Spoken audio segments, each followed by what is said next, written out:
बिस्मिल्लाहिर्रहमानिर्रहीम जी। Next session in the continuity of that structures in English language जी। Structures की जब बात हो रही होती है, जैसा कि प्रीवियस सेशन में भी मैंने कहा that to learn language, to improve language, structures are always needed there जी। कि लैंग्वेज में कोई भी स्पोकन रिटन एक्सप्रेशन है, एग्जामिनेशन है, कोई टेस्ट है, कुछ है, basically they are dealing with some structure जी, जिसका कोई ना कोई बैकग्राउंड होता है, कोई कॉन्टेक्स्ट होता है। That's why I always prefer these two modes for learning English.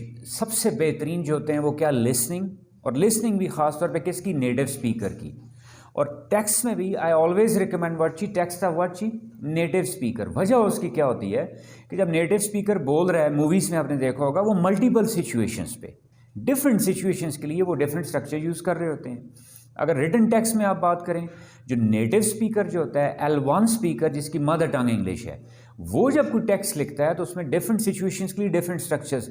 अब क्या प्रॉब्लम कहाँ पे आती है, जब मैं ग्रामर के थ्रू लैंग्वेज इंप्रूव करना चाह रहा हूँ, या मैं स्ट्रक्चर क्यों लिखता हूँ, ग्रामर क्यों नहीं लिखता, या मैं ग्रामर को सेपरेट पढ़ाने के हक में क्यों नहीं, या मैं क्यों कहता हूँ ग्रामर लैंग्वेज के अंदर ही मौजूद होती है, उसको नाम ज़रा आसान दे दें स्ट्रक्चर्स का। वजह उसकी क्या होती है कि एक ही बात को कहने के बाद का 10 डिफरेंट तरीके भी हो सकते हैं। जब मैं ग्रामर का एक स्ट्रक्चर बताऊंगा तो बच्चे वो एक स्ट्रक्चर को समझ लेते हैं कि जी इस बात को कहने का सिर्फ ये एक ही तरीका। वो एक ही तरीका नहीं होता, 10 मुख्तलिफ तरीक़ों से एक ही बात को भी कहा जा सकता है। लेकिन तो बेस्ट टूल जो है, जो which I recommend those who want to improve their language जी, लिसनिंग।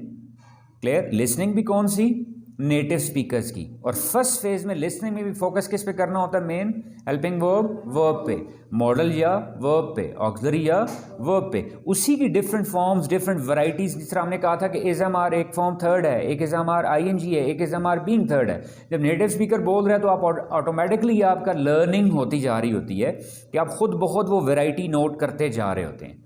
गॉट माई पॉइंट जी। फिर इसी तरह सेम रिटन एक्सप्रेशन में जो टेक्स्ट बुक रखी जाती है, उस टेक्स्ट बुक में भी आप देखें हर लाइन में आपको कोई ना कोई स्ट्रक्चर मिल रहा होता है। क्योंकि टेक्स्ट बुक क्या होती है, वो अकेले स्ट्रक्चर नहीं होते, वो किसी बैकग्राउंड के साथ होते हैं, किसी कॉन्टेक्स्ट के साथ होते हैं। एक सेशन में मैम एक ने कहा था जी वोकैबुलरी इशू, तो वो वोकैबुलरी इशू भी उसमें ऑटोमेटिकली किस तरह हो जाता है, वो डेनोटेटिव नहीं, कॉन्टेक्चुअल मीनिंग जो होते हैं वो खुद बहुत बंदा पसी, यानी उसकी कॉम्प्रिहेंशन स्किल डेवलप हो रही होती है। और जितना अच्छा अंडरस्टैंडिंग डेवलप होगी उतना अच्छा ऑटोमेटिकली एक्सप्रेशन भी डेवलप हो जाएगा, चाहे वो रिटन एक्सप्रेशन है, चाहे वो ऑरल एक्सप्रेशन है। अब उसमें कुछ जो होते हैं वो, जिनको आप कहें वो ग्रामर की भी कैटेगरी में नहीं आ सकते, those are called purely language structures.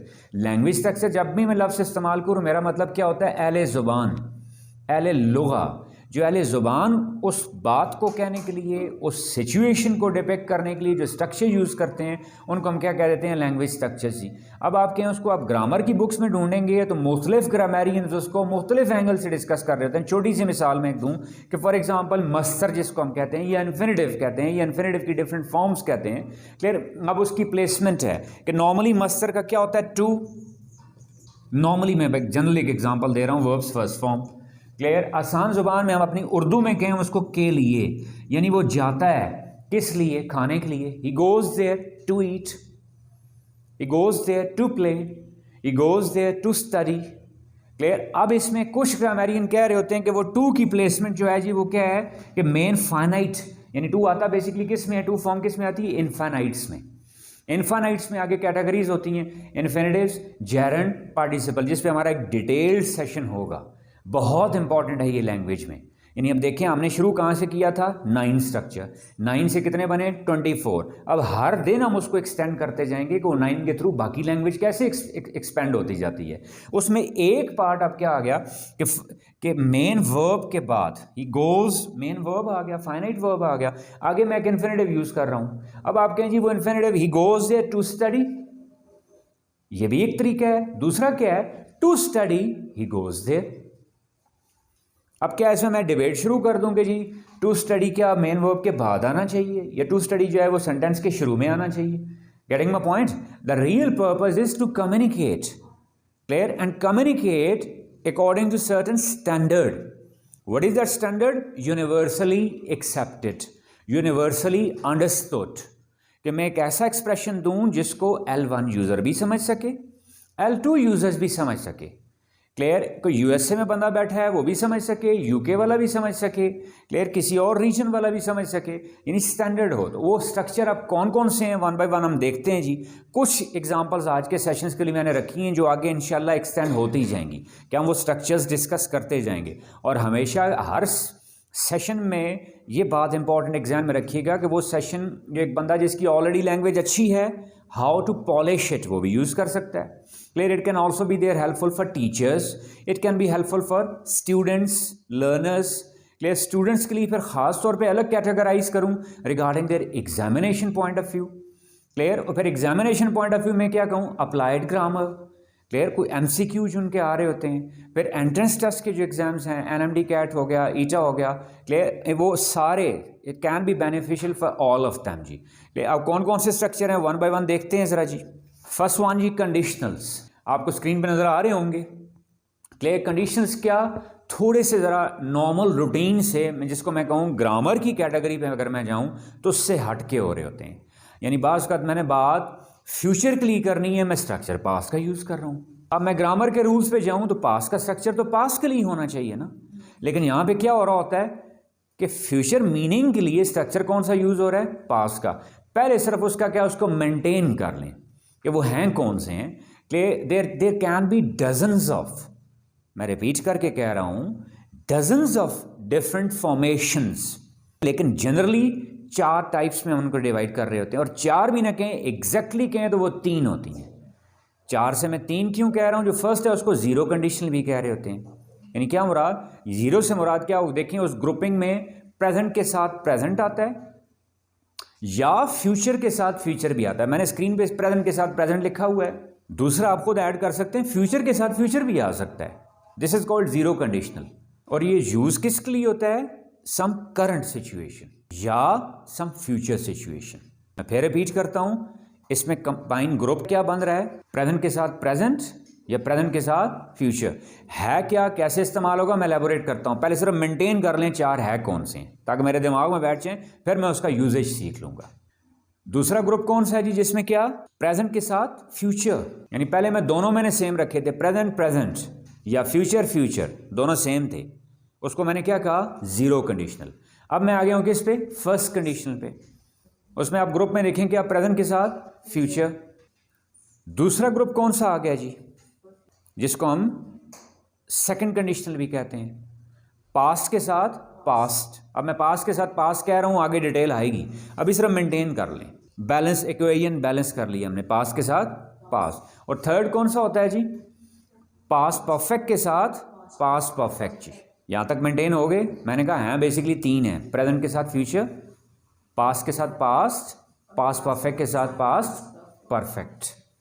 Basically ये 3 है। चौथा साथ एक जीरो भी ऐड कर दिया। फिर उसके बाद बीसियों और भी हो सकते हैं, कि ये कोई होली बाइबल नहीं है। क्लियर, हाँ एग्जामिनेशन पॉइंट ऑफ व्यू से कहूं, जिस तरह एंट्रेंस टेस्ट एग्जाम है, तो उन बच्चों के लिए समझ लें कि होली बाइबल है, कि उनके एमसीक्यू इस तरह डेवलप किए जाते हैं, उन्होंने ग्रुप मेंटेन करना होता है। Getting my point ji.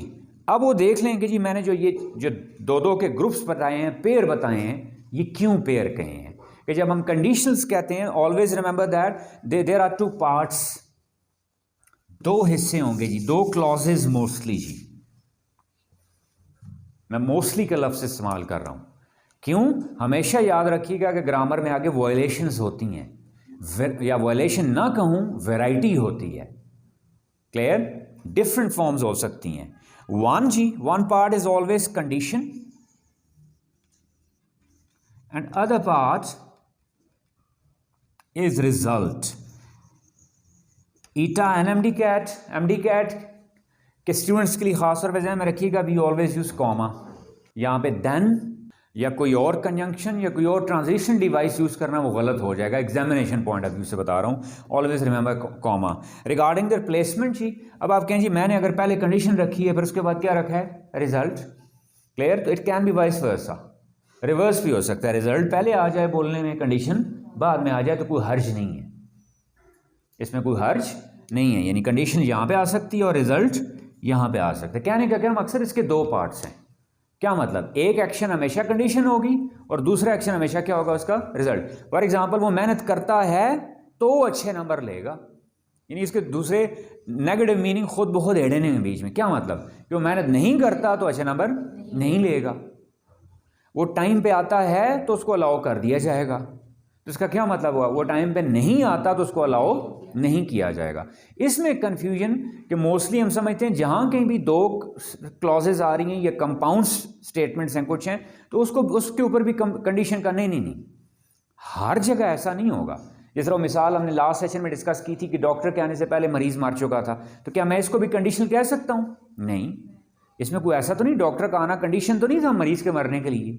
M I clear? वो कंडीशनल नहीं है। कंडीशनल की निशानी क्या होती है कि एक एक्शन होगा तो दूसरा होगा, यानी क्या मतलब, एक एक्शन नहीं होगा तो दूसरा भी नहीं होगा। Am I clear up till here जी? अब इन दोनों पार्ट्स के कंपाउंड फिक्स्ड स्टेटमेंट्स हैं अकॉर्डिंग टू नेटिव स्पीकर्स, या नेटिव स्पीकर्स इसको ऐसे यूज करते हैं। क्लियर? पीछे लॉजिक क्या है कि ग्रामर वालों ने ऐसे रूल बनाया तब यूज करते हैं? नहीं, वो कब से ऐसे करते आ रहे हैं, ग्रामर वालों ने आगे उसको स्टडी करके इसकी डिफरेंट टाइप्स बनानी। अब पहली टाइप देख ले, मैं साथ साथ उसकी डिटेल बता दूं कि मैंने क्या कहा था, प्रेजेंट के साथ जीरो, जिसको आप कहते हैं कंडीशनल, प्रेजेंट के साथ प्रेजेंट। फॉर एग्जाम्पल जी, नॉर्मली हम बोलते हैं उर्दू में, वो आता है तो हम चलते हैं, हम कह रहे होते हैं ना चलें, तो जवाब में क्या कहते हैं, फलां आता है तो हम चलते हैं। When he comes we go, when he comes we go, ये जीरो कंडीशनल। क्लियर? दूसरा हम इसी को बोल रहे हैं, वो आएगा तो हम चले जाएंगे, वो पहुंचेगा तो हम निकल पड़ेंगे। यानी पहले में हमने क्या किया, दोनों प्रेजेंट के साथ प्रेजेंट, दूसरे में अब क्या कर रहे हैं हम, फ्यूचर के साथ फ्यूचर। इज दैट क्लियर जी? If he will come we will go. अब यहाँ वो कुछ वर्ड्स फिक्स कर दिए गए जी, जिसमें इफ आएगा तो वो हमेशा कंडीशनल होगा, जरूरी नहीं है। हमने अभी प्रीवियस सेशन में डिस्कस किया कि वहां इफ या वेदर तो किसके लिए था, इनडायरेक्ट क्वेश्चंस के लिए। किसके लिए था, इनडायरेक्ट? हाँ, usually mostly if, until, unless, ये कुछ ऐसे वर्ड्स हैं जो एक तरह साइन समझे जाते हैं किसके, कंडीशनल स्टेटमेंट्स के, किसके, कंडीशनल स्टेटमेंट्स के। एम आई क्लियर जी? Getting my point? ये तो क्या था, zero, he comes we go, या he will come we will go. आसान, पहले उसका कॉन्सेप्ट समझ लें। क्लियर? फिर क्या हमने क्या कहा जी, फर्स्ट कंडीशन, उस पेयर में क्या था, प्रेजेंट के साथ फ्यूचर, प्रेजेंट के साथ फ्यूचर। मैं अब एग्जांपल्स लिखता जाता हूं उसकी, देखते जाएं आप। प्रेजेंट के साथ फ्यूचर जी, if he comes we shall go, we shall go. अब यहां देख लें जी, अब मैं इसको रिवर्स करके लिखूं तो क्या हो जाएगा, we shall go if he comes. इसी का एक और तरीके से देख लें, unless he comes we shall not go. अब मुझे बताएं, इस पहली बात में और दूसरी बात में कोई फर्क है? एक ही बात को दो कहने के तरीके हो गए, नहीं हो गए?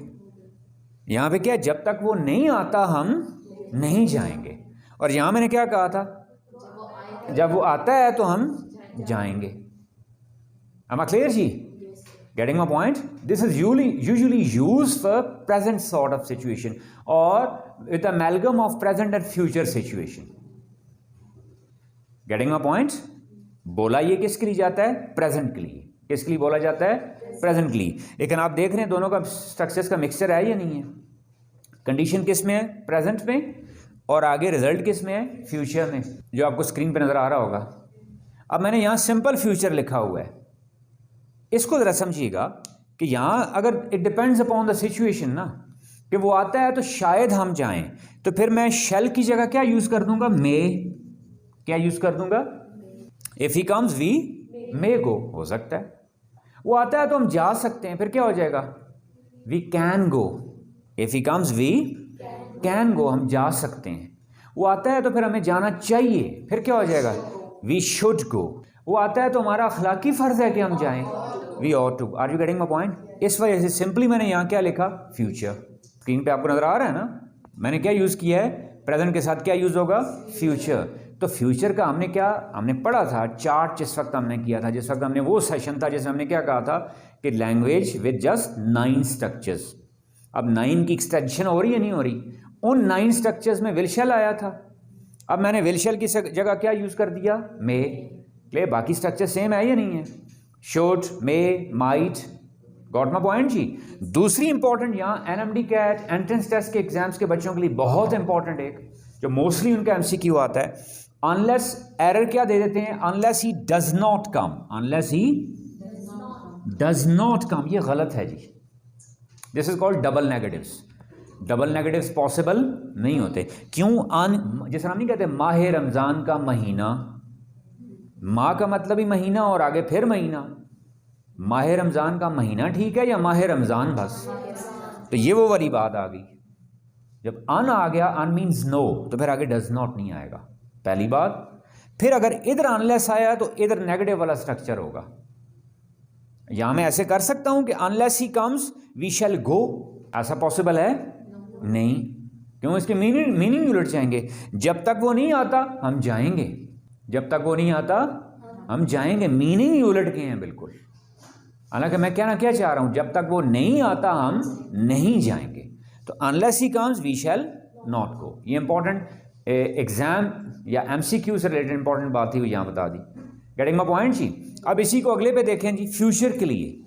क्लियर? ये थोड़ा सा स्ट्रेंज है, ये स्ट्रक्चर सीखने क्यों जरूरी है? मैं फिर कह रहा हूं ग्रामर नहीं है, क्या है ये? स्ट्रक्चर्स हैं।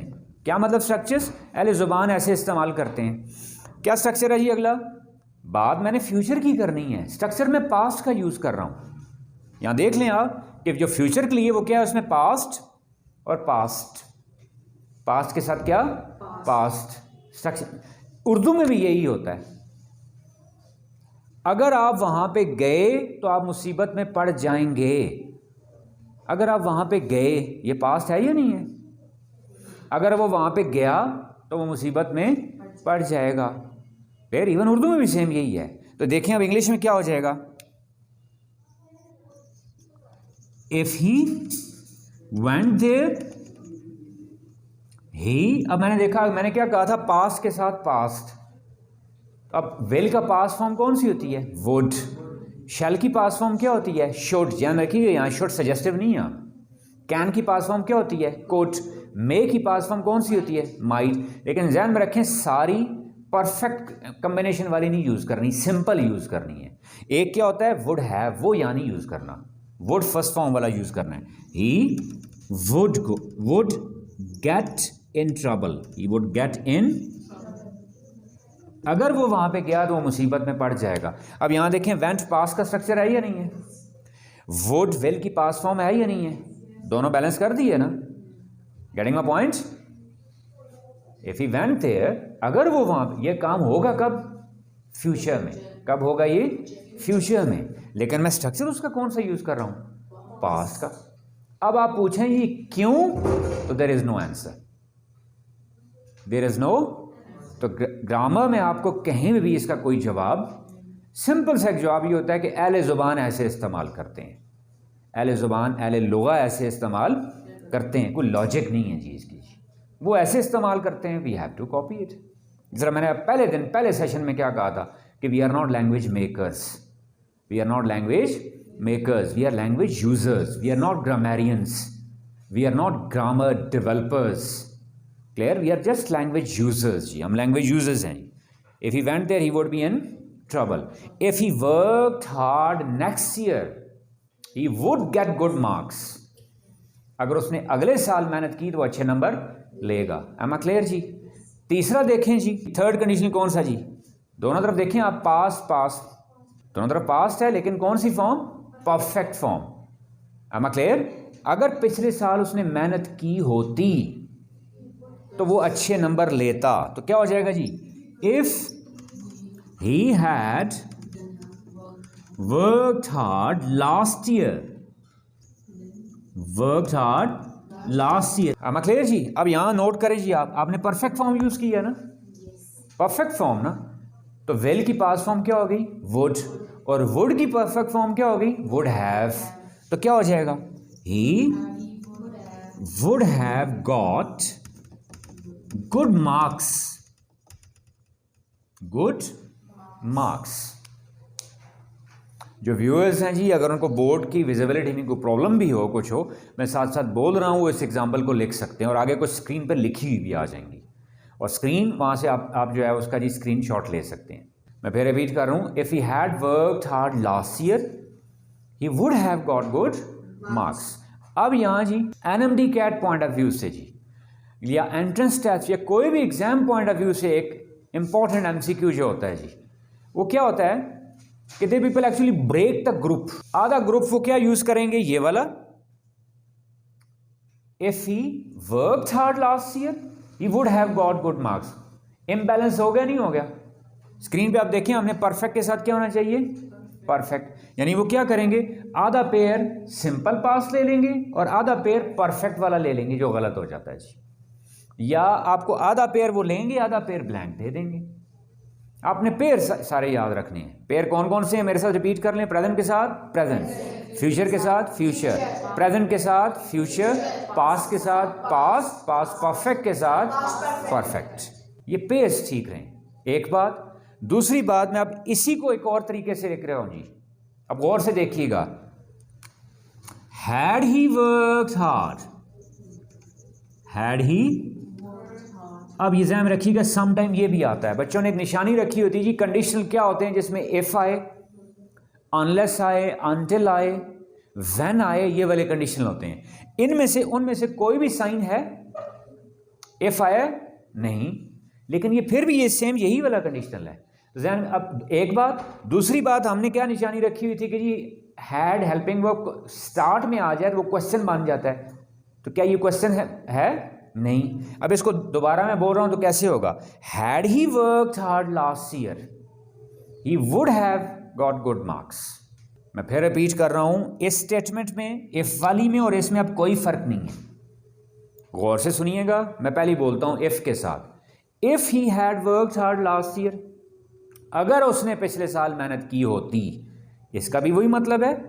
और मैं दूसरे तरीके से क्या बोल रहा हूं, had he worked hard last year, इसमें मैंने इफ यूज ही नहीं किया, दोनों के मीनिंग सेम है। गॉट माय पॉइंट जी? इसमें अब तो कोई इफ आया ही नहीं है। बच्चों ने निशानी क्या रखी होती है, इफ आए, अनलेस आए, अनटिल आए, फलां आए, तो वो क्या होता है जी, कंडीशनल।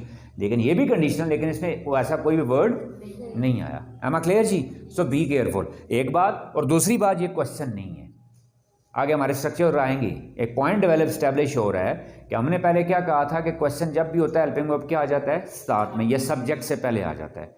अब एक और पॉइंट स्टैब्लिश हो गया कि some time helping verb start में आता भी है, लेकिन फिर भी वो क्वेश्चन नहीं होता, वो जरूरी नहीं है वो क्वेश्चन हो। Getting my point? तो अब यहाँ if he had worked hard और हैड ही वर्कड हार्ड, दोनों का एक ही मतलब है। When I am reading some text, when somebody is talking to me, तो अब मैंने कॉम्प्रीहेंड कर लेना है कि भाई ये क्या मुराद, हैड ही स्टार्ट में आ गया, तो इसका मतलब ये क्वेश्चन नहीं है, बल्कि ये क्या है, कंडीशनल है। गॉट माय पॉइंट जी? If he had been taken to hospital on time, अगर आपको याद हो पिछले सेशन में मैंने एग्जांपल, अगर उसको वक्त पे हॉस्पिटल ले जाते उसकी जान बच जाती। If he had been taken to hospital on time his life would have been saved. मैंने क्या लिखा हुआ है स्क्रीन पे, वुड हैव। अब देखें, इसको मैं वैरायटी लेके आ रहा हूं उसमें कि ये कंफर्म नहीं है कि भाई वुड हैव ही यूज होगा, अकॉर्डिंग टू सिचुएशन कुछ और। अगर उसको वक्त पे ले जाते उसकी जान बच सकती थी, तो फिर मैं क्या यूज करूंगा, his life could have been saved. उसकी जान शायद बच जाती तो फिर क्या हो जाता, might have been saved. Clear? उसकी जान लाजमी बचनी चाहिए थी, must have been saved. Is that clear जी? Getting my point? यहां वुड हैव लिखने का मतलब नहीं है कि हमेशा वुड हैव ही होगा, ये क्या हो सकता है, माइट हैव भी हो सकता है कोई, लेकिन हैव फॉर्म। क्यों? परफेक्ट बैलेंस करना है। यहां पास परफेक्ट में हैड आ गया तो वहां क्या आ गया, हैव। और मैं आपको बताया था ये मॉडल्स जितने भी हैं इनके साथ मोस्टली जब आप हैव ऐड करें इनको पास फॉर्म में ले जाते हैं। जिस तरह शुड है तो उसके साथ हैव ऐड करेंगे तो शुड हैव क्या बन गया, पास। अभी करना चाहिए you should do it now, आपको कल करना चाहिए तो क्या हो जाएगा, you should have done it yesterday. और इसमें हमेशा हैव आएगा, हैज नहीं आएगा। इससे पहले जब कभी भी पीछे को मॉडल आ जाए तो उसके बाद आगे हैज नहीं आएगा, कभी भी क्या आएगा, have. Am I clear up है जी? आप कुछ एग्जांपल्स देखिएगा जी जरा स्क्रीन पे। When he works he gets good marks. अब दोनों जगह देखें, यहां भी प्रेजेंट यूज किया नहीं किया? क्लियर? ये क्या था 0, उसी को फर्स्ट में देखें, when he works he will get good marks, got it जी। फिर फ्यूचर के लिए देखें, if he works next year he would get good marks. अब है फ्यूचर, मीनिंग क्या है, फ्यूचर मीनिंग फ्यूचर के, सेंस फ्यूचर के और स्ट्रक्चर किसका, पास्ट का। अब यहां देख लें जी, सेंस पास्ट की और स्ट्रक्चर पास्ट परफेक्ट का। अब मैं वहां पे फिक्स वो रटे वाले मोड में आ जाऊं कि भाई मैंने तो क्या परफेक्टली क्या स्ट्रक्चर यूज किया जी, हैज हैव हैड, क्या यूज किए थे, परफेक्ट। और परफेक्ट का मतलब क्या होता है, कंप्लीशन। तो यहां कंप्लीशन वाली बात नहीं है, यहां सिंपल पास्ट में यूज कर रहा हूं, मीनिंग सिंपल पास्ट के हैं लेकिन स्ट्रक्चर जो है वो पास्ट परफेक्ट का है। Clear. If he had work last year, अगर उसने पिछले साल मेहनत की होती तो क्या, ही would have got good marks, तो वो अच्छे नंबर लेता। ये पॉसिबिलिटी है, सारी कंडीशंस हैं। am I clear up clear जी। नेक्स्ट जी, वेरी इंपॉर्टेंट जी, clear, talking about spoken expression, talking about written expression के normally grammar books, clear, regarding grammar rules जो हमने एक समझा हुआ था, clear, we can't find certain structures in a organise manner, कहीं फिक्स्ड हमें नहीं पढ़े मिल रहे होते, लैंग्वेज में से निकलते हैं ये, या अगर ग्रामर बुक्स में होते भी हैं तो उसका एक आध दो यूजेजेस हो रहे होते हैं, ये सेंस नहीं क्लियर हो रही होती कि किस पर्पस के लिए इस्तेमाल हो रहे होते हैं। क्या है जी, वो कौन से हैं, कुछ स्टेटमेंट्स ऐसी जिनके फॉर्मेट जो है वो कौन सा होता है, क्वेश्चन वाला है। क्या वो स्टेटमेंट फॉर्मेट कौन सा है, क्वेश्चन। लास्ट सेशन में हमने नरेशंस में पढ़ा कि भाई क्वेश्चन में और स्टेटमेंट में फर्क क्या होता है। क्वेश्चन में, वेरी गुड जी, क्वेश्चन में क्या होता है, हेल्पिंग वर्ब सब्जेक्ट से पहले आता है, सब्जेक्ट से पहले आता है, सब्जेक्ट या ऑब्जेक्ट जो भी है, क्लियर। और स्टेटमेंट में सब्जेक्ट पहले आता है। ये स्टेटमेंट आपकी होगी जी, इसमें क्या होगा, पहले सब्जेक्ट फिर हेल्पिंग वर्ब। और क्वेश्चन में क्या होता है जी, पहले हेल्पिंग वर्ब फिर सब्जेक्ट। अब मैं क्या कह रहा हूं, कुछ स्टेटमेंट्स ऐसी हैं जो हैं स्टेटमेंट्स हैं लेकिन फॉर्मेट उनका क्या होता है, क्वेश्चन वाला। कुछ एग्जांपल्स आपको स्क्रीन पे नजर आ रही होंगी जी। For example, hardly, scarcely, no sooner, hardly, scarcely, no sooner जी। इनमें कुछ चीज़ें इंपॉर्टेंट हैं जी, जरा गौर से देखिएगा। हार्डली, स्केसली, नो सूनर, तकरीबन तीनों का मीनिंग एक ही बनता है जी। उर्दू में हम नहीं कहते जूं ही, जैसे ही, जैसे ही मैं घर में एंटर, यानी उर्दू में बेशक जो मर्जी कहें। मैं फिर वही बात करूंगा कि language can never be translated, कि उन्होंने उर्दू सामने रख के इंग्लिश नहीं बनाई। उर्दू में आप 50 तरीके इस्तेमाल करें। आप सेंस क्या होती है, मुश्किल, जूं ही, जैसे ही मैं घर में एंटर हुआ बारिश शुरू हो गई, गॉट इट जी। उसके लिए हार्डली भी आता है, स्केसली भी आता है, नो सूनर भी आता है। इंपॉर्टेंट क्या है इसमें जी, कि हार्डली, स्केसली, गौर से देखिएगा इसको,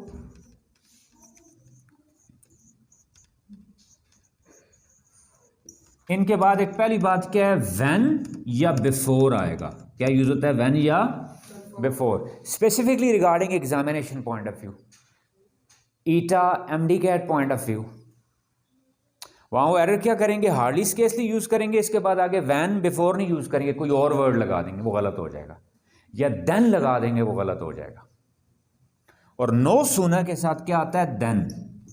नो सूनर के साथ क्या आता है, देन, क्योंकि देन और देन भी कौन सा, कंपैरेटिव देन। खास तौर पर बच्चों के लिए बता रहा हूं जो एंट्रेंस टेस्ट के हवाले से क्वेश्चन होते हैं, कि यहां पे वो THEN देन यूज कर लेते हैं। वो देन का मतलब होता है फिर, यहां ये THAN देन है, कंपैरेटिव देन। ये कौन सा देन होगा, कंपैरेटिव देन। क्यों, पीछे देखें, नो सूनर, EREST किस में आता है, एडजेक्टिव, और ER किस में आता है, एडजेक्टिव की कंपैरेटिव डिग्री में। और कंपैरेटिव डिग्री के साथ हमेशा क्या आता है, देन, कंपैरिजन के लिए देन आ रहा होता है। अब अगर बात मैं करूं उर्दू की, तो इसको उर्दू में फिर क्या ट्रांसलेट करेंगे, नो सूनर, नहीं जल्दी, नहीं जल्दी से भी पहले, यानी कुछ सेंस बन रही होती है, नहीं। am I clear जी, यानी language is not translated, sense is translated. एक बात पहले ये क्लियर होगी। फिर दूसरी बात ये देखें, मैंने क्या कहा, इनका फॉर्मेट क्वेश्चन वाला होता है। क्या होता है, क्वेश्चन वाला। कब, जब ये हार्डली, स्केसली बिल्कुल स्टार्ट में आएंगे। किस में आएंगे, स्टार्ट में आएंगे जी, स्टार्ट में आए हुए हैं। तो इनके बाद क्या होगा, परफेक्ट फॉर्म यूज होती है मोस्टली जी, हैड आई, मैं हैड लिख रहा हूं परफेक्ट फॉर्म, और इनके बाद सिंपल पास्ट सी क्या यूज होगा, सिंपल पास्ट क्या यूज होगा, सिंपल पास्ट सी। एग्जांपल देख लें जी, वही वाली, hardly had I reached when it started raining. बमुश्किल मैं पहुंचा ही था कि क्या शुरू हो गई, बारिश शुरू होगी। अब आप देखें, मैं अगर करूं यहां पे ना हार्डली आई हैड रीच्ड, गलत हो जाएगा, खास तौर पे एग्जामिनेशन पॉइंट ऑफ व्यू। यहां तक मैं क्लियर हो गया जी? लेकिन अगर आप हार्डली को स्टार्ट में न लाएं या स्केर्सली को स्टार्ट में न लाएं, फिर क्वेश्चन फॉर्मेट नहीं लगेगा जी। दूसरी एग्जांपल देख लें जी, आई हैड हार्डली रीच्ड। मैं फिर रिपीट कर रहा हूं कि अगर हार्डली या स्केर्सली स्टार्ट में हो तो क्या होगा, क्वेश्चन फॉर्मेट। अगर स्टार्ट में नहीं होगा तो फिर क्वेश्चन फॉर्मेट नहीं होगा, फिर स्टेटमेंट फॉर्मेट ही होगा। ये देख लें जी, I had hardly ji.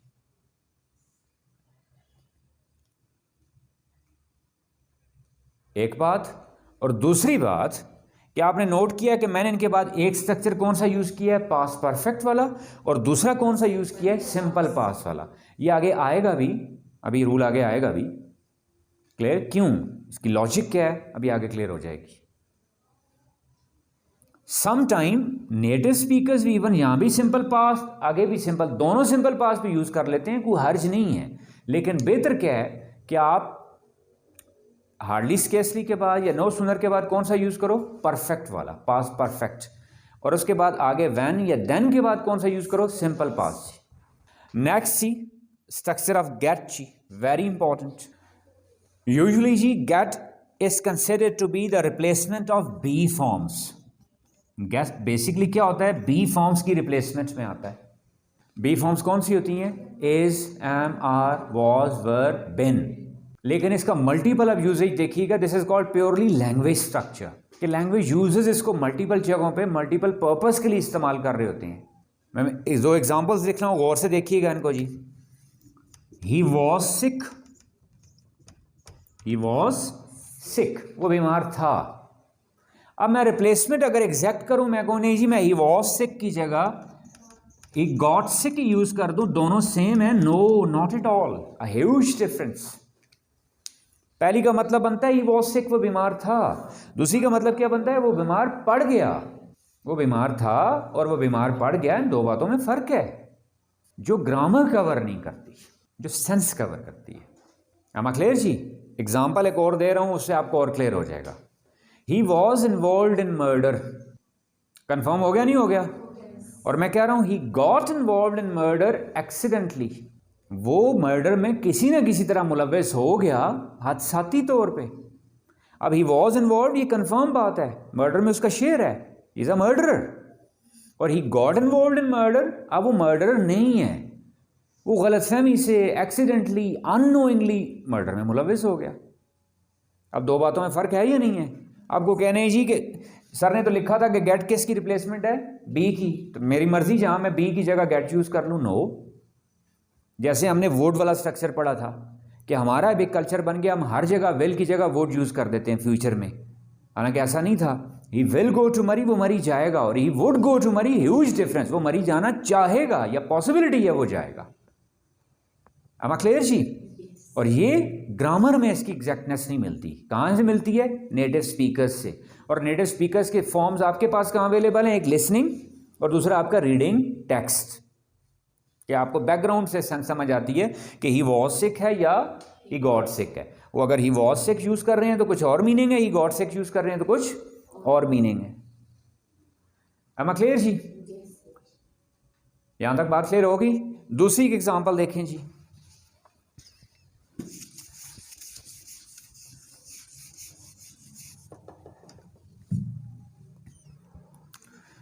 Cut your hair,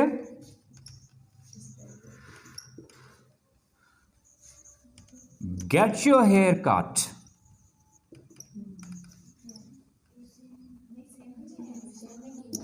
This is the problem. These are not same. Cut your hair का मतलब है आप खुद बार्बर बन जाएं, अपने बाल खुद काटें। This is imperative, this is also imperative. और अब यहां पे क्या है, गेट योर हेयर कट, ये वही है लेकिन मैं पैसिव फॉर्म यूज कर रहा हूं। और से देखिएगा जरा जी, the difference of active and passive. अब हाँ, यहां असल में पूरा क्या था, get your hair be cut. Mostly in spoken expressions we skip this be. इसका मतलब है बाल कटवाओ किसी और से। मैं आपको कोई काम करने का डायरेक्टली कहूं ना आप करें, तो इंपेरेटिव सिंपल यूज करूंगा, कट योर हेयर। और मैं आपको कहूं किसी और से करवाएं, gate it done by somebody else. एक क्या है डू इट, एक क्या है डू इट, दूसरा क्या है गेट इट डन। एक क्या है पॉलिश योर शूज, दूसरा क्या है गेट योर शूज पॉलिश्ड। लेकिन ध्यान में रखें बी बीच में होता है। खास तौर पर रिटन एक्सप्रेशन में जाएं तो पूरा कंप्लीट करें तो क्या हो जाएगा, get your shoes B polished. अब जो पॉइंट डेवलप करना चाह रहा हूं, अब आपको याद आया हमने चार्ट में क्या कहा था, चार्ट से पूरी इंग्लिश बनेगी। वहां विल शैल फॉर्म या मॉडल की फॉर्म का पैसिव करना होता था तो हम क्या करते थे, बी यूज करके थर्ड फॉर्म। यहां पे भी देखें गेट के बाद बी यूज करके थर्ड फॉर्म, मे के बाद बी यूज करके थर्ड फॉर्म, इन्फिनिटिव में भी टू के बाद बी यूज करके थर्ड फॉर्म। जी am I clear जी। इसी का एक यूजेज एक और देखें जी, get me T, get me T. अब मैं कहूं जी मुझे चाय पिलाएं, मेक मी ड्रिंक टी।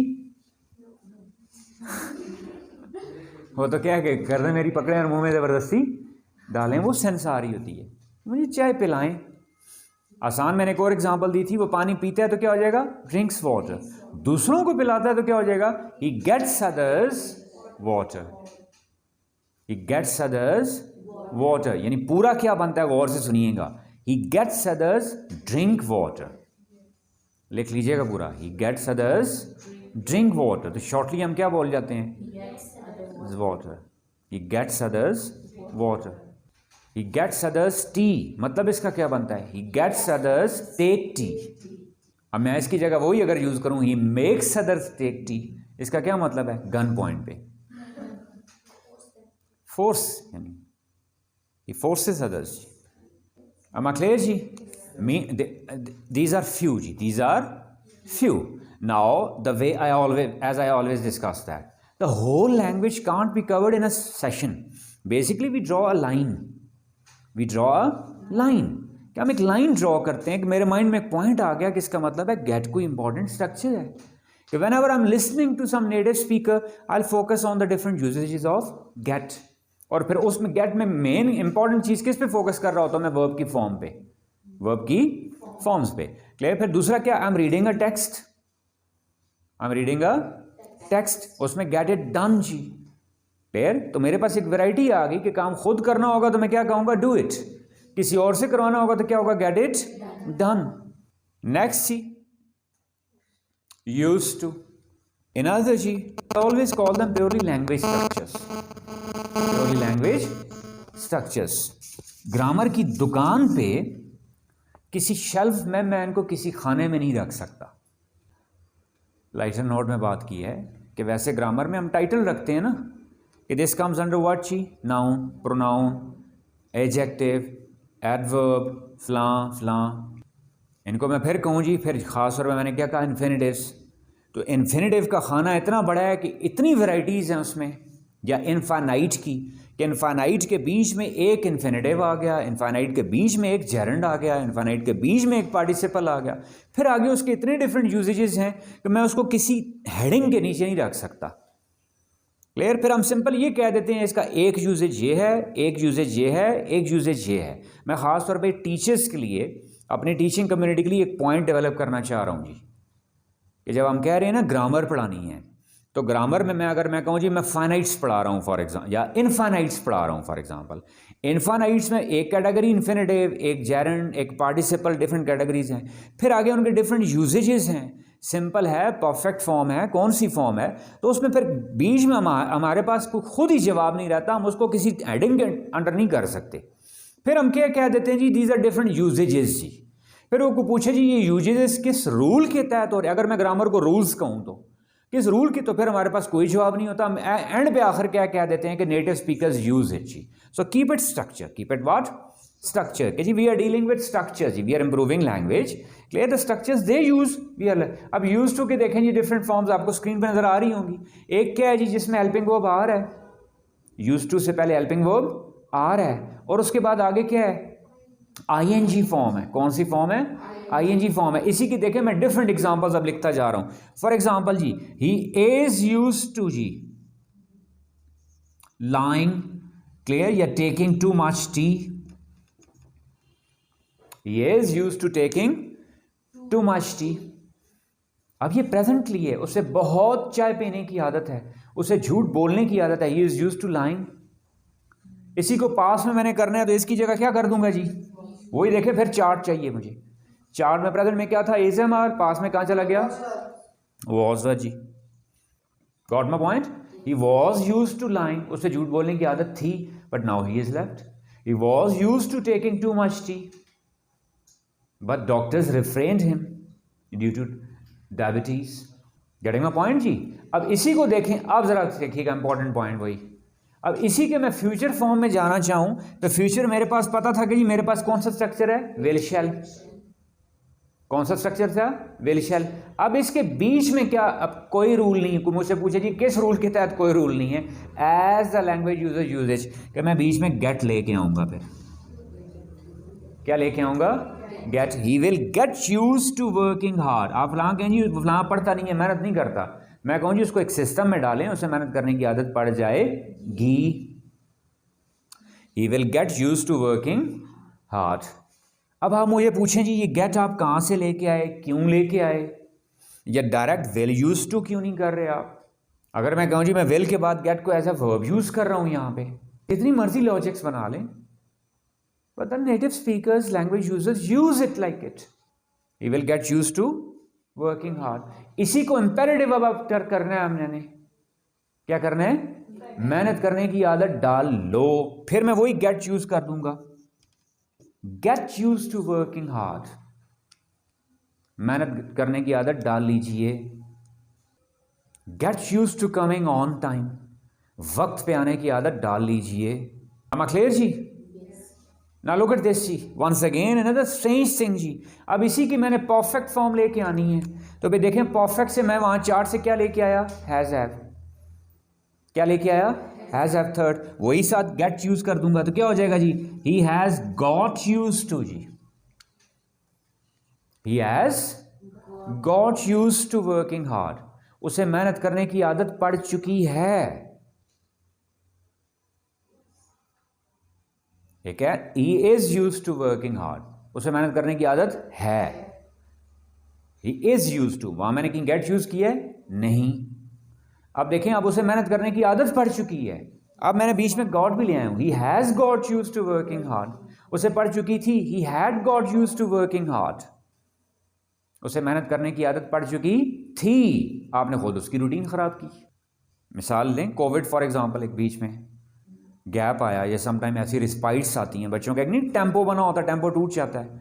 मैं मिसाल दे रहा हूं कि भाई he had got use to working hard but due to Covid break जी, कोविड लॉकडाउन जी, ही बिकेम लेजी अगेन, उसे मेहनत करने की आदत पड़ चुकी थी, लेकिन कोविड लॉकडाउन की वजह से वो दोबारा क्या हो गया, लेजी हो गया। अब मुझे बताएं, इस सिचुएशन को मैंने कहना है, clear, will I demand from grammarians कि मैं ग्रामर का क्या रूल अप्लाई करूं, मैं इस बात को नहीं, इस बात को कहने के लिए वो स्ट्रक्चर ऐसे यूज करते हैं। अब आपने देखा होगा मैंने अब क्या कर लिया, दिस इज ऑल्सो कॉल्ड जी, इसको आगे हम डिस्कस करेंगे कि भाई ये क्या, पीछे गेट का स्ट्रक्चर हमने अलग पढ़ा था, नहीं पढ़ा था, यूज टू का पढ़ा नहीं पढ़ा, गॉट माय पॉइंट। अब एमैल्गम यूज कर रहे हैं नहीं कर रहे हैं, और सारों की बेस चार्ट से उठा रहे हैं नहीं उठा रहे। ये हैज हैव कहां से आया था, चार्ट से। गेट बेसिकली रिप्लेसमेंट किसकी आया, बी फॉर्म्स की। यूज टू के बाद आप देखें आईएनजी फॉर्म यूज कर रहे हैं आप, ये आईएनजी फॉर्म कहां से आई थी, चार्ट से। चाहे इसको आगे आप किसी वक्त पार्टिसिपल बनाएं, जेरेंड बनाएं, कुछ बनाएं, आई तो फॉर्म कहां से है, चार्ट से है। am I clear जी। दूसरा यूजेज देखें जी, ये तो हमने इसका एक यूजेज किया, इस यूजेज में इंपॉर्टेंट बात क्या थी, कि यूज्ड टू से पहले हेल्पिंग वर्ब आया है, यूज्ड टू से पहले हेल्पिंग वर्ब आया है। दूसरी फॉर्म देख लें, स्क्रीन पे हालांकि सामने लिखा हुआ है आपकी, आप कहेंगे ये नीली पीली स्क्रीन वैसे ही बस एंजॉयमेंट के लिए, यहां सामने लिखा हुआ है कि यूज्ड टू से पहले क्या है, हेल्पिंग वर्ब। दूसरा यूज्ड टू से पहले आपको कोई हेल्पिंग वर्ब नजर आ रहा है? क्लियर? अब ये देखिएगा जी, इसकी फॉर्म देखें, यूज्ड टू, वहां क्या थी, आईएनजी फॉर्म थी जी, प्रेजेंट पार्टिसिपल वाली। यहां देखें कौन सी सिंपल फर्स्ट फॉर्म यूज हो रही है, नहीं हो रही? This is for past. I used to play जी, but now I can't get time. मैं खेला करता था। क्लियर? एंड इंपॉर्टेंट जी, अब ध्यान में रखिएगा, इसकी जगह हम सिंपल पास्ट भी यूज करते हैं। ही प्लेड, वो खेला करता था, या ही यूज्ड टू प्ले। अब मुझे बताइए ज्यादा क्लियर स्ट्रक्चर कौन सा है? मीनिंग दोनों कन्वे कर रहे हैं, दोनों नेटिव स्पीकर यूज करते हैं, लेकिन मैं जब करता था वाली सेंस देना चाहूं तो बेहतर नहीं है मैं ये वाला यूज करूं। वो जाया करता था, he used to go. Clear? वो खाया करता था, ही यूज्ड टू ईट। मैं फिर कह रहा हूं, इसकी जगह सिंपल पास्ट वाला, सिंपल वाला कौन सा स्ट्रक्चर होता है? वर्ब की second form. He used to play, वो खेला करता था, या ही प्लेड, ये दोनों यूज हो सकते हैं, लेकिन बेहतर कौन सा है? Used to. am I clear जी? This is just purely for what? Past. Third category जी आपको स्क्रीन पे नजर आ रही होगी, वही गेट यूज्ड टू, जो हम ऑलरेडी डिस्कस कर चुके हैं। Got it? इसको सेपरेट रखें या इसको हेल्पिंग वर्ब वाली कैटेगरी में डालें। अलग मैंने इसलिए भी लिख दिया है कि भाई वहां ये सम टाइम हेल्पिंग वर्ब वाली कैटेगरी में नहीं जा रहा होता। क्लियर? या इसको मैं किसी भी कैटेगरी में डिफाइन नहीं कर सकता कि बी की रिप्लेसमेंट में है, कोई मैंने क्या मैंने करने की आदत डाल लो, गेट यूज्ड टू, वो डाल चुका था has got used to, had got used to, डाल लेगा will have get used to. Got it जी? नेक्स्ट स्ट्रक्चर जी, feel like. Clear? Feel like. अब फील लाइक की डिफरेंट फॉर्म्स देख लेंगे। फॉर एग्जांपल दो मैंने स्क्रीन पे लिखी हुई हैं। फर्स्ट वन इज व्हाट जी, फील लाइक आईएनजी, दिल कर रहा है। मैं उसको प्रेजेंट में लेना चाहूं, मुझे फिर चार्ट चाहिए होगा। प्रेजेंट में, सिंपल प्रेजेंट में आप क्या करते थे? वर्ब की first form, I feel like taking tea, I feel like taking tea. अब यहां मैंने फील लाइक के बाद कौन सी फॉर्म यूज की है? आईएनजी। इसी को मैं पास करना चाहूं तो क्या हो जाएगा? आई फेल्ट लाइक, एक मिसाल में दूर हूं, मेरा दिल कर रहा था जी मैं उसका सर फाड़ दूं, आई felt like smashing his head. Got my point? मेरा दिल कर रहा था मैं उस जगह छोड़ के चला जाऊं, आई felt like leaving that place. अब देखें मुझे यहां पे फील लाइक और फेल्ट लाइक का डिफरेंस किस चीज ने बताया? वही चार्ट ने, जो बेसिक स्ट्रक्चर जहां से हमने शुरू किया था। इसी को फ्यूचर में करना है, फिर वही चार्ट वाली चले, ही विल फील लाइक जी। होता है ना, आप अभी दिल नहीं कर रहा जी, आप कहेंगे शायद घंटे बाद दिल कर रहा होगा, घंटे बाद he will feel like after some time, we will feel like taking. अब यहां देखें एक में क्या यूज हुआ है? Will feel like ING. अब कुछ ऐसे स्ट्रक्चर हैं जिसमें विल फील लाइक के बाद जरूरी नहीं आईएनजी फॉर्म आए, एक और फॉर्म उसकी ले लें।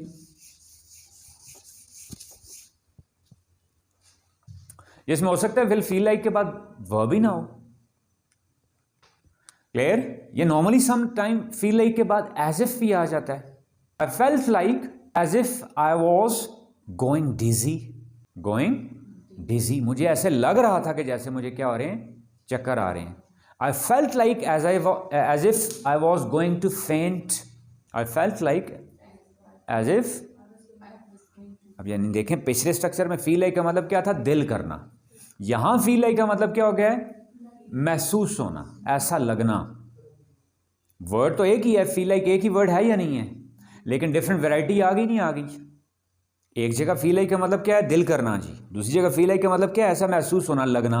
एक जगह फील लाइक के बाद क्या यूज कर रहे हैं? ING form. यहां फील लाइक के बाद क्या यूज कर रहे हैं? As if. इसी तरह का कोर्स स्ट्रक्चर है जी। फिर देखें can't help, ING form use हो रही है, ना रह सकना। कांट हेल्प टेकिंग टी, वो चाय पिए बगैर नहीं रह सकता। अभी देखें पास फॉर्म इसी की यूज करनी है, he couldn't help crying, he couldn't help crying when he heard the news of demise of his friend. He couldn't help crying, वो रोए बगैर ना रह सका। अब यहां मैं क्या यूज कर रहा हूं? Can't help ING. अब सम टाइम कांट हेल्प के बाद कुछ और यूज ही नहीं करते। For example, this problem can't be helped, this problem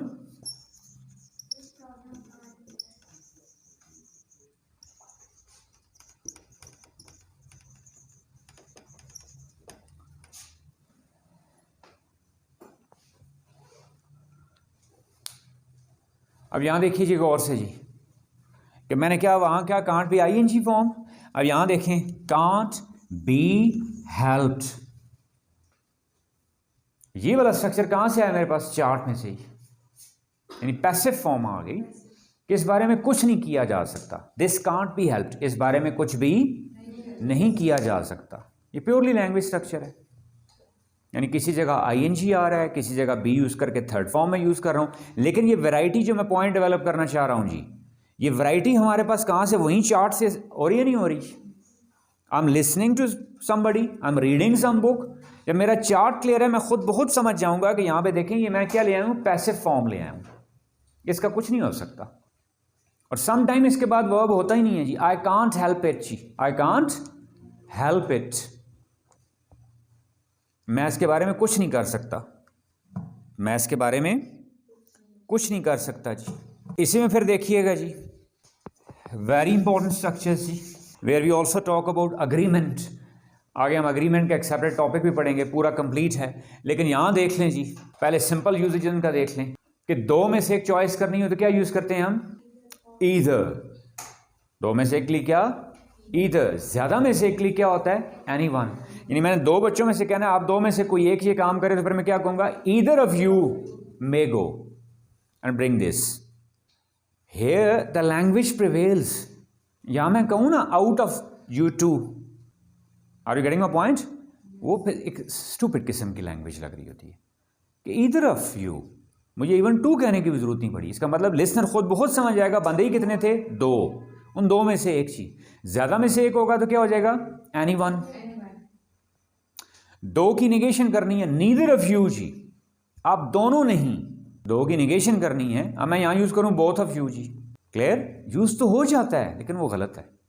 specifically regarding जी एनएमडी कैट, फिर कहूं एंट्रेंस टेस्ट एग्जामिनेशन में, ये बहुत केयरफुल रहना है बच्चों ने। They people exactly follow the standard of it जी, कि दो की निगेशन है तो वहां मैं बोथ ऑफ देम यूज करके नॉट यूज करूं, वो गलत है। तो मैं वहां सिंपली क्या यूज कर लूंगा, नीदर। दो में से एक होगा तो क्या, ईदर। दो की निगेशन होगी तो क्या, नीदर। ज्यादा में से एक होगा तो क्या होगा, एनी वन। और ज्यादा की सब की निगेशन करनी है तो क्या हो जाएगा, नन। यहां तक बात क्लियर होगी जी। But next thing is very important जी, एक्सेप्ट नन। मैं नन को छोड़ के कह रहा हूं, बाकी जितने भी ये स्ट्रक्चर हैं, इवन ईच, एवरी, और जो बाकी स्क्रीन पे लिखे हुए हैं, ईदर, एनीवन, नीदर, नन को छोड़ के कह रहा हूं मैं। इन सब का एक ही रूल है, after them we always take singular verb. Specifically regarding entrance test जी, either of you two is suppose to go होगा जी, either of you two are नहीं होगा। वैसे ये टू आया तो मतलब होता है कि ध्यान में होता है कि ये क्या हो गए हैं, प्लूरल हो गए हैं। नहीं, ये कुछ एलिमेंट ऐसे हैं जब भी लग जाएं किसी के साथ, उनके बाद हमेशा वर्ब क्या आएगा जी, singular. Each of the boys are नहीं होगा, each of the boys is. Either of the brother, either of the brothers is. Any one of the brothers या any one of the class is. am I clear जी। None बीच में एक ऐसा case है, ध्यान में रखिएगा जी, none. Sometime it is used singular, sometime it is used plural. None of you is allowed to go there. Am I clear ji? None of the people are here. Now it depends upon the sense ji. If you are actually presenting them as a group differently, group members को सारों को separate ले रहे हैं people को, तो फिर आप क्या यूज कर रहे हो, are, यानी ये समटाइम सिंगुलर होता है, समटाइम क्या होता है, प्लूरल। अब आप कहेंगे किस बेस पे, कि जब आप नॉन में से हर मेंबर को इंडिविजुअल ले रहे हो तो फिर वो सिंगुलर है, सॉरी प्लूरल है। और नॉन को as a group, as a unit, as a collection ले रहे हो तो फिर वो क्या हो जाएगा, सिंगुलर। am I clear जी। इसी से रिलेटेड आगे इनके फिर कंपाउंड स्ट्रक्चर्स आते हैं जी, वेरी इंपॉर्टेंट।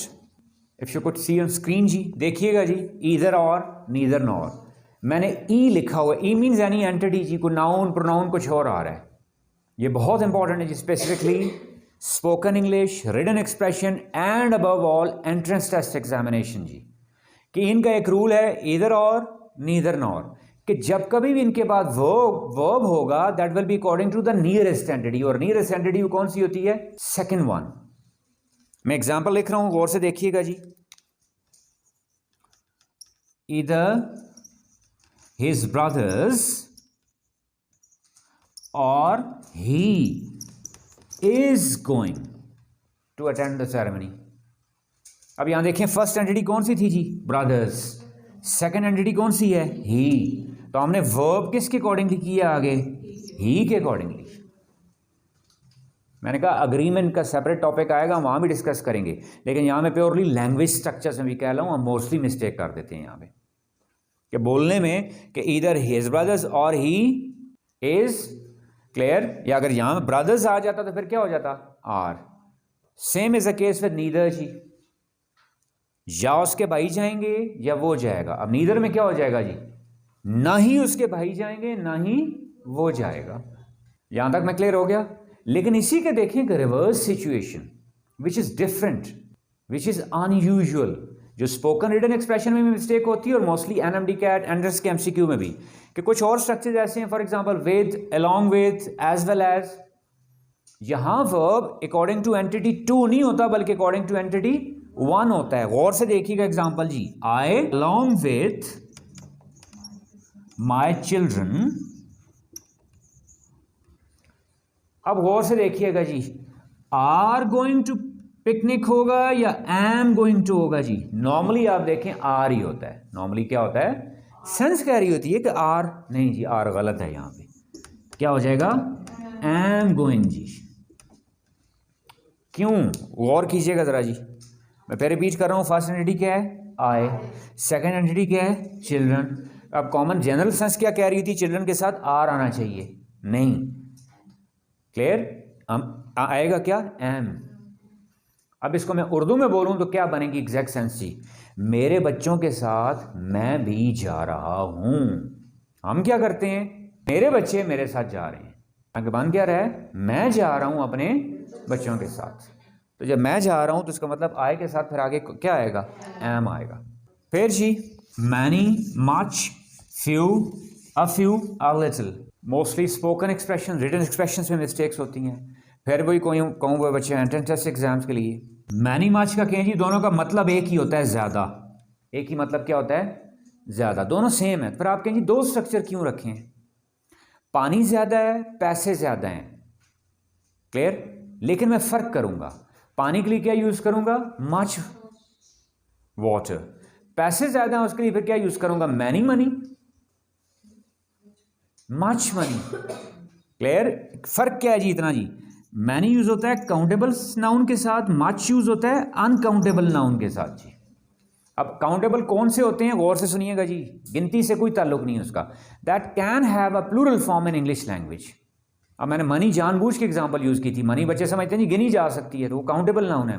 मनी काउंटेबल है, money as a noun uncountable है। आई हैव मैनी मनी नहीं होगा, आई हैव मच मनी। अब स्टार्स काउंटेबल होगा अनकाउंटेबल जी? काउंटेबल होगा। एक को क्या कहते हैं आप? स्टार। और ज्यादा को क्या कहते हैं? स्टार्स। जिसकी इंग्लिश में प्लूरल बन सके वो काउंटेबल होता है। तो फिर मैनी स्टार्स होगा, मच स्टार्स। पानी ज्यादा है तो मैनी वाटर नहीं होगा, क्या होगा? Much water. क्या होगा? Much water. Am I clear जी? ये ज्यादा के लिए था। अब इसी को लेस के लिए यूज करना है तो गौर से देखिएगा आप जी, अ फ्यू में लिख रहा हूं जी। अब अगर मैं खाली फ्यू भी करूं, फ्यू मतलब होता है no, near to none, near to nothing. A little. Uncountable के साथ क्या यूज होता है जी? अ लिटिल, कम बताने के लिए। काउंटेबल के साथ क्या यूज होता है? A few. कुछ लड़के हैं तो मेरे में क्या कहूंगा? There are a few boys in the class, यानी 5-6 हैं, क्लास हो सकती है। और अगर एक आध ही बैठा हुआ है, क्लास नहीं हो सकती, फिर मैं क्या कहूंगा? There are few boys. Few या ज़हन में रखिएगा, नेगेटिव सेंस देने के लिए होता है। अगर मैं कहना चाहूँ हमारे माशरे में अकदार नहीं हैं तो फिर मैं क्या कहूँगा, देयर आर फ्यू वैल्यूज़।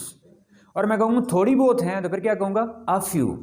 पानी है, टैंक में मौजूद है, थोड़ा सा है, उससे कोई काम नहीं हो सकता है, लेकिन है, तो फिर मैं क्या कहूँगा, there is little water, there is little water. और अगर थोड़ा बहुत है, कुछ काम हो सकता है, फिर मैं क्या कहूँगा, there is a little water. यानी नेगेटिव सेंस देनी हो तो लिटिल, पॉजिटिव सेंस देनी हो तो क्या होगा, अ लिटिल। लेकिन इसी में एक और आ सकता है, द भी यूज हो सकता है जी। He lost the little money he had. अब ना यहां पे लिटिल है, ना यहां पे अ लिटिल है, अब क्या हो गया है, द लिटिल। खासतौर पे एग्जामिनेशन पॉइंट ऑफ व्यू से बता रहा हूं जी, क्योंकि स्पेसिफिक हो गया। द किसके लिए होता है, स्पेसिफिकेशन के लिए। मैं क्या कह रहा हूं, नियर टू नन हो तो साथ आ नहीं लगाते, थोड़ा बहुत हो तो आ लगाते हैं, खास हो जाए तो फिर क्या लगाते हैं, द। एक और प्योरली लैंग्वेज स्ट्रक्चर जी, लेस्ट। कंपाउंड स्टेटमेंट्स भी इनको हम कहते हैं, कंपाउंड स्ट्रक्चर भी कहते हैं जी, आगे एक और भी आएगा। लेस्ट, शुड, शी, ये कॉम्बिनेशंस होते हैं जी, we can't break these combinations. जिस तरह हमने कंडीशन में पढ़ा था, नहीं पढ़ा था कि 4 कॉम्बिनेशंस थे, 5 यहाँ वो कॉम्बिनेशन है। अब गौर से देखिएगा, इसका मतलब है कहीं ऐसा ना हो। अब इसका ग्रामर में आपको कोई रूल नहीं मिलेगा। जिस तरह ना, ठंड में बाहर ना जाओ, कहीं ऐसा ना हो आप बीमार हो जाओ, तो क्या होगा, don't go out in rain लेस्ट you should catch cold. बारिश में ना जाइए, कहीं ऐसा ना हो कि आपको ठंड लग जाए। अब यहां शुड गौर से देखिएगा जी, यहां शुड सजेस्टिव शुड नहीं है, ये शेल की पास फॉर्म है शुड, और ये हमेशा यही यूज होगी लेस्ट के साथ। मैं वुड नहीं यूज कर सकता, मे, माइट, कैन, कोड, कुछ और नहीं यूज कर सकता। दूसरी एग्जांपल देखें जी, work hard lest you should fail. अब इसका मतलब यह नहीं होगा कि मेहनत करोगे आपको फेल हो जाना चाहिए, नहीं, मेहनत करें, कहीं ऐसा ना हो कि आप फेल हो जाएं। आप मुझे बताएं जी, यहां पे कोई ग्रामर का रूल है? नहीं, एक सिचुएशन है ना, कहीं ऐसा ना हो कि ऐसा हो, तो इसको करने के लिए they people use this structure, बस lest with the combination of what जी, शुड। सिमिलरली जी, अब फर्क देखिएगा यहां पे जी, एक बी फॉर्म्स के साथ फर्स्ट फॉर्म आती है बी के साथ, दूसरा हैज हैव के साथ फर्स्ट। या आसान जुबान में ये कहूं, समटाइम वी यूज जी इज टू और sometime we use has to. क्या फर्क है जी, this one is for routine. For example, he is to take 4 classes daily, उसे 4 क्लासेस लेनी होती हैं, लेकिन आज मजबूरी है तो फिर क्या हो जाएगा, he has to take 5 today. उसे रूटीन में कॉलेज जाना था, लेकिन किसी मजबूरी की वजह से छुट्टी करनी पड़ी। He was to go to college but he had to take leave due to some emergency, some problem. These are purely language structures, situation based structures. फिर कह रहा हूं, इधर देखें, इज अब पास में करना था तो क्या हो जाएगा, was. He was to take जी, रूटीन में उसे 4 क्लासेस लेनी थी, लेकिन कंपल्शन में क्या हो गया, हैड टू। अब इसी में एक और देखें, इंपॉर्टेंट पॉइंट बता रहा हूं। अब हमने क्या कहा जी, लुक एट मी जी, अब हमने क्या कहा कि नॉर्मल रूटीन में प्रेजेंट के लिए क्या यूज कर रहे हैं, इज एम आर, पास्ट के लिए क्या यूज कर रहे हैं, वॉज वर, फ्यूचर के लिए क्या, कोई स्ट्रक्चर नहीं है। क्लियर? इसमें देखें है, प्रेजेंट के लिए क्या है, हैज हैव टू, पास्ट के लिए क्या है, हैड टू, फ्यूचर के लिए क्या है, विल शैल हैव टू। उसे जाना पड़ेगा, he will have to go, आपको करना पड़ेगा, you will have to do, it's compulsory. आप कहेंगे मैं नहीं करता, नहीं करना पड़ेगा, you will have to do. आप कहें रूटीन वाले में हमारे पास फ्यूचर का स्ट्रक्चर नहीं है, कंपल्शन वाले में फ्यूचर का स्ट्रक्चर है। क्यों? रूटीन में फ्यूचर नॉर्मली एग्जिस्ट ही नहीं हो रहा होता ना, रूटीन तो वही है, रूटीन कहती है किसको आप, जो ड्रोज हो रही है या जो प्रीवियसली होती रही थी। Can you predict about the future routine? Can you fix the future routine? No, anything can happen. am I clear? एक बात, और दूसरी गौर से सुनिएगा जी, कि फ्यूचर रूटीन के लिए भी हम ये प्रेजेंट का ही स्ट्रक्चर यूज करते हैं। यानी जब मैंने फ्यूचर की सेंस भी देनी हो ना, कि फ्यूचर में भी यही रूटीन होनी है, तो प्रेजेंट वाला यूज करते हैं। ही इज टू टेक जी, he is to take 4 classes का मतलब क्या होता है दूसरे लफ्जों में, कि अभी भी उसकी रूटीन जी उसने 4 लेनी है, और फ्यूचर में भी उसकी रूटीन क्या होगी, तो उसने 4 लेनी है। यानी कहने का क्या मकसद, कि इज का स्ट्रक्चर हम यहाँ पे प्रेजेंट के लिए भी यूज कर रहे हैं और फ्यूचर के लिए, लेकिन प्रेजेंट के लिए हैज हैव है, फ्यूचर के लिए क्या है, विल शैल हैव।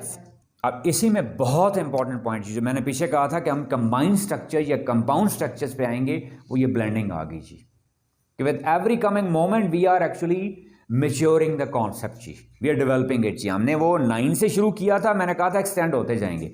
अब देखें कि 2 स्ट्रक्चर्स मिला के एक बना दिए, नहीं बना दिए। एक तरफ से मैंने क्या उठाया, डोंट सिंपल से, किससे उठाया, सिंपल से, और हैव टू उठाया किससे, कंपल्शन से। Got my point? You don't have to go there, आपको वहां जाने की जरूरत नहीं है। He had not to go there, ये भी ठीक है, या he didn't have to go there, उसे वहां जाने की जरूरत नहीं थी। वो क्यों गया? कंपल्शन नहीं थी। फिर देखें शायद वाली बात जी, शायद आपको लाजमी जाना पड़े। अब मैं एक तरफ क्या कर रहा हूं, शायद, दूसरी तरफ क्या कर रहा हूं, लाजमी, ब्लेंड कर रहा हूं दोनों को, तो क्या बन जाएगा, you might have to go there, यानी अभी कंफर्म नहीं है लेकिन शायद आपको लाजमी जाना पड़े। अनदर वन जी, वेरी इंपॉर्टेंट, जो पीछे प्रीवियस आया था कि जब हार्डली, स्केसली, नो सूनर हमने स्ट्रक्चर डिस्कस किए थे, मैंने कहा था मैं उस पर आगे आएगा, पॉइंट आएगा, वो क्लियर हो गया। रूल क्या है कि जी generally that past is followed by past, past is followed by past, लेकिन पास्ट में ऊपर नीचे पै दर पै 2 एक्शन हो रहे हो, तो action 1 is always there in past perfect and action 2 can be there in simple past और पास्ट कॉन्टिन्यूस जी। नॉर्मली नहीं एग्जांपल देते, डॉक्टर के आने से पहले मरीज मर चुका था, पहले मरीज मरा, पहले डॉक्टर आया,